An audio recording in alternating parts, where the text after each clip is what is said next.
Blunder, blunder. Kirain setelah Tifa nangis-nangis kemarin takut di penjara mereka bakal insaf. Ternyata justru sebaliknya. Mereka bikin blunder baru, teman-teman. Mereka menuduh Pak Jokowi mainkan uang untuk memenangkan kasus ijazah ini. Bukannya berhenti malah menjadi-jadi ya. Dan tidak main-main loh yang mereka tuduhkan. Mereka menuduh Pak Jokowi menggelontorkan 2,6 triliun agar bisa memenangkan perkara ini. Ini ada buktinya nggak? Nanti jangan-jangan cuma katanya-katanya lagi. Bikin blunder baru lagi. Ada yang dipenjara lagi. Nangis-nangis lagi. Gitu aja terus. Ini belak-belakan X dan Jen Kopassus Maijen Sunarko tentang Jokowi dan Gibran. Info yang saya dapat, yang kemarin disampaikan oleh mantan komisioner KPK, bahwa Geng Solo dalam rangka mengamankan ijazah palsu mengeluarkan anggaran atau budget sampai 2,6 triliun. Kemudian saya baca juga Geng Solo sekarang sudah mengerahkan semua kekuatan dengan mengerahkan pacok Polri. Katakan Polri ya, bilang pacok. Para jujurnya yang buzzer. Dari situ saya menyimpulkan pendapat saya pribadi dan saya berani pertanggungjawabkan bahwa Jokowi itu tidak punya ijazah. Walaupun ada palsu. Saya katakan bukan mengejar ijazahnya Jokowi, mengejar kejujuran. Karena Jokowi ini udah 20 tahun menipu kita. Kelakuan Jokowi ini sangat menghina bangsa, sangat merendahkan bangsa Indonesia yang jumlahnya hampir 280 juta dengan tipu-tipu yang begitu menjijikan.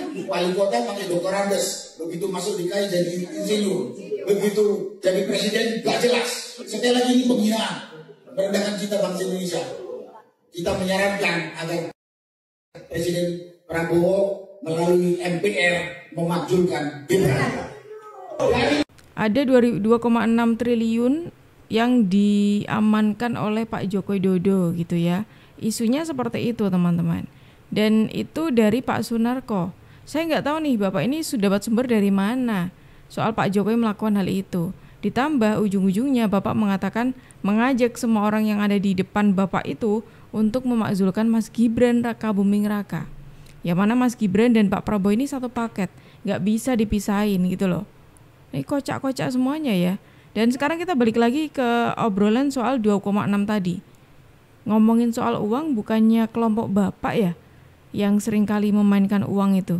Balin ya menyatakan bahwa ini ada uang besar yang kemudian membuat kasus ini terus aja dibicarakan, terus aja dipermasalahkan terkait ijazah Jokowi.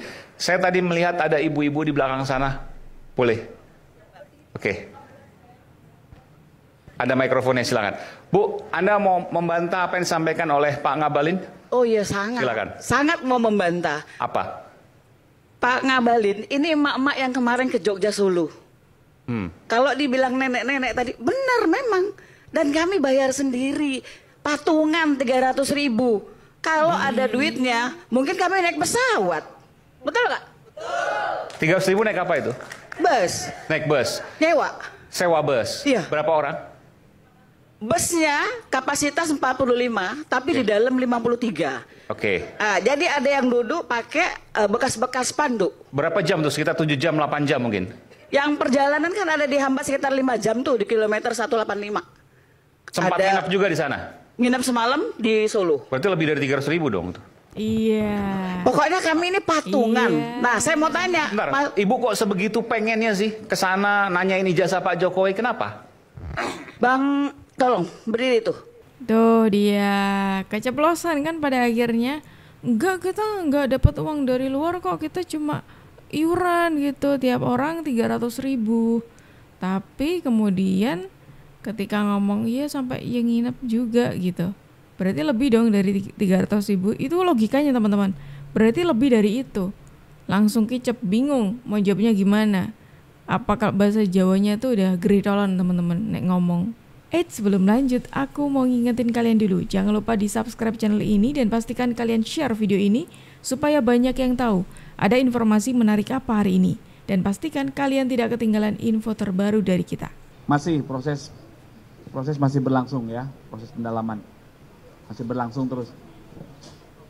Masih ya. Jadi sekali lagi rekan-rekan perlu kami sampaikan bahwa dalam setiap penerimaan laporan dari masyarakat, maka tahap awal yang dilakukan oleh tim penyelidik adalah melakukan pendalaman untuk mengetahui apakah peristiwa yang dilaporkan oleh masyarakat itu ada dugaan tindak pidana atau tidak. Nah, proses pendalaman ini membutuhkan waktu, kecermatan, ketelitian, ya. Jadi tim penyelidik saat ini masih terus mengumpulkan fakta-fakta, ya, guna mendapatkan cerita yang utuh dan lengkap yang telah terkonfirmasi dari semua pihak, ya, karena peristiwa yang ditangani di Polda Metro adalah dugaan pencemaran nama baik, ya, yang diatur di KUHP dan juga di Undang-Undang ITE. Nah lo ini yang membuat para barisan itu semakin ketar-ketir karena Polda Metro Jaya mengumumkan akan menggunakan hasil forensik sebagai atau menjadi bahan dari analisa. Gimana Bung Roy, Bung Rismon, Dr. Tifa, gimana kabar kalian? Nggak perlu buru-buru menetapkan tersangka itu, karena menurut saya ya ini kasus ini nanti jadi banyak sekali tersangkanya nanti. Ya. Karena dari perdebatan di atas media selama ini dalam rangka membahas kasus ini, itu banyak sekali bertebaran tindakan-tindakan pidana yang isinya ujaran kebencian, fitnah, provokasi dan sebagainya. Dan itu polisi itu ya, satu ada LP, dia akan cari bukti-buktinya. Tetapi kalau di dalam penyidikan itu ditemukan lagi ada tindak pidana, maka dia bisa boleh membuat ini satu pengusutan lagi untuk tindak pidana yang dilakukan itu gitu. Dalam rangka untuk pembuktian pada masyarakat bahwa setiap tindak pidana itu harus diklarifikasi apakah ini betul apa tidak dan harus dibawa ke persidangan. Menurut Anda akan ada banyak tersangkanya tadi? Saya yakin akan banyak. Termasuk inisial-inisial yang sebelumnya tadi disebutkan, yang beredar? Iya, saya yakin itu makin banyak gitu. Katanya semakin banyak orang yang terlibat teman-teman kalau ini terus diusut. Semakin menarik nih. Ini dari penasihat Kapolri ya yang menyatakan kalau ini terus diusut nih maka akan ada nama-nama baru dan semakin banyak orang yang jadi tersangka di balik ini semuanya. Gimana kalau menurut kalian teman-teman? Sidang gugatan ijazah palsu Jokowi di PN Surakarta mendadak mengejutkan dengan hadirnya 3 saksi baru. Surojo, Sigit Haryanto, dan Agung muncul tiba-tiba sebagai alumni SMA 6 dan teman seangkatan Jokowi. Surojo bahkan mengaku sebagai teman sebangku Jokowi saat duduk di bangku SMA 6 Solo angkatan pertama. Kehadiran mereka membuat tim tipu UGM, tolak ijazah palsu usaha gak punya malu, tanpa kebingungan. Pihak tipu UGM tak menyangka akan ada alumni SMA 6 Solo yang membela langsung Presiden Jokowi. Pucet ya. Ketiganya hadir di sidang sebagai pihak tergugat intervensi dan menunjuk pengacara Theo Wahyu resmi. Majelis hakim menerima dokumen mereka dan akan memutuskan keabsahannya untuk dilibatkan sidang lanjutan. Theo Wahyu menilai kasus ini menyangkut bukan hanya Jokowi, tapi seluruh alumni SMA 6 tahun itu. Ia bahkan menunjukkan ijazah asli SMA 6 Solo milik alumni lain sebagai bentuk pembuktian publik langsung. Iya, pada akhirnya ada yang terkejut nih teman-teman gara-gara temannya Pak Jokowi ya itu hadir di persidangan ini. Kemudian ini membuat Pak Topik ini terkejut sampai agak pucat gitu ya wajahnya ketika kedatangan teman-teman dari Pak Jokowi lah. Kan ini yang dimau katanya. Teman-temannya Pak Jokowi disuruh muncul deh, udah muncul deh gitu, muncul kan. Tapi setelah muncul kenapa jadi pucat gitu? Sebelum lanjut, aku mau ngingetin kalian dulu. Jangan lupa di subscribe channel ini dan pastikan kalian share video ini supaya banyak yang tahu ada informasi menarik apa hari ini. Dan pastikan kalian tidak ketinggalan info terbaru dari kita. Saya ini termasuk heran ya dengan mahasiswa UGM yang khususnya BEM ya, BEM UGM atau Senat mahasiswa. Kok mereka nggak terusik ya dengan Roy Suryo? Ya, kok mereka nggak terusik ya dengan Roy Suryo yang jelas-jelas menjelek-jelekkan UGM. menuduh rektorat UGM-nya berbohong. Ya, masih ingat kan ketika jajaran rektorat UGM menyatakan bahwa ijazahnya Jokowi itu asli, Roy Suryo nggak percaya, bahkan menuduh rektorat UGM telah memanipulasi. Ya, kemudian juga menuduh ada oknum di UGM yang kong kali kong, yang memanipulasi data loh. Mahasiswa UGM, Anda kok nggak terusik ya dengan Roy Suryo ini ya? Ya jelas-jelas sudah mencoreng yang mereka ini sudah Roy Suryo CS ini, khususnya Roy Suryo yang alumni UGM ini kan jelas-jelas menjelek-jelekan UGM. Oh iya. Tapi kenapa ketika dulu Jokowi, BEM UGM pada saat itu memajang fotonya Jokowi, menobatkan Jokowi sebagai alumni UGM paling menjijikkan. Lah ini Roy Suryo kok nggak dianggap menjijikkan? Padahal jelas-jelas gila nih Pol. Ya kenapa kok nggak terusik ya? Masuk akal loh, seperti yang dikatakan oleh Bung Kurnia ini. Bung Kurnia ini mengatakan, kenapa mereka nggak terusik sama Roy Suryo CS ya? Padahal selama ini yang membuat gaduh itu sebetulnya Roy Suryo CS, bukannya Pak Jokowi. Tapi kenapa para mahasiswa ini juga ikut-ikutan kemakan hasutan dari Roy Suryo dan terus kemudian menyerang Pak Jokowi? Lah, kalian nggak salah nih.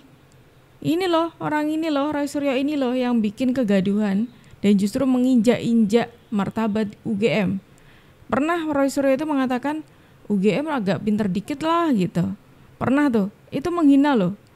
Tapi kenapa kalian justru protesnya kepada Pak Joko Widodo, kepada anggota keluarganya Pak Joko Widodo, tidak kepada Roy Suryo? Iya kan teman-teman ya? Coba kita breakdown lagi dari awal sampai akhir tadi.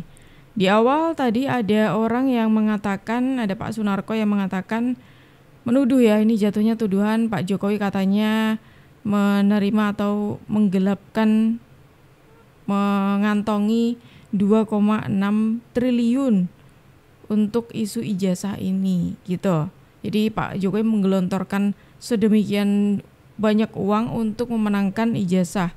Padahal nih kalau kita coba telusuri, bukannya Pak Jokowi yang suka main uang, kelompok mereka sendiri yang suka main uang sebetulnya. Gitu. Kemudian ada, kalau kita bicara soal Pak Jokowi, ada kasusnya ijazah Pak Jokowi yang sampai detik ini masih bergulir ya.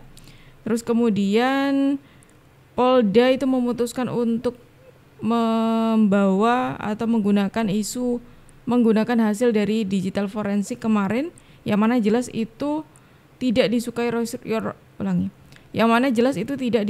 Suryo CS. Karena apa? Karena ijazahnya terbukti asli. Tidak sesuai harapan mereka lah teman-teman. Kemudian ada juga dari penasihat Kapolri yang menyatakan kalau ini diteruskan akan ada banyak orang yang jadi tersangka. Nah, pertanyaan saya, siapakah orang-orang yang akan berkemungkinan jadi tersangka ini? Coba kalau menurut kalian gimana teman-teman? Silakan tebak dan tulis di kolom di bawah ya. Kemudian setelah penasihat adalah topik itu orang yang sempat rame gara-gara akan mengajak segerombolan orang bekerja sama dengan pengadilan di Indonesia untuk menggugat ijazahnya Pak Joko Widodo. Dan ketika di Solo kemarin dia dikejutkan dengan kehadiran temannya Pak Joko Widodo. Terkejut loh, berarti artinya apa itu? Sudah melaporkan Pak Jokowi, rencananya kan seperti itu, tapi ternyata ketemu sama teman lamanya Pak Jokowi. Yang mana sama teman lamanya Pak Jokowi itu selain ijazah yang ditunjukin, juga bukti-bukti lain yang ditunjukin oleh teman-temannya Pak Jokowi. Tuh, kurang skakmat apa coba? Silakan teman-teman. Gimana kalau menurut kalian? Silakan tulis pendapat kalian di kolom komentar, dan terima kasih karena kalian sudah menemani aku dari awal sampai akhir. Aku Jup pamit undur diri, sampai jumpa.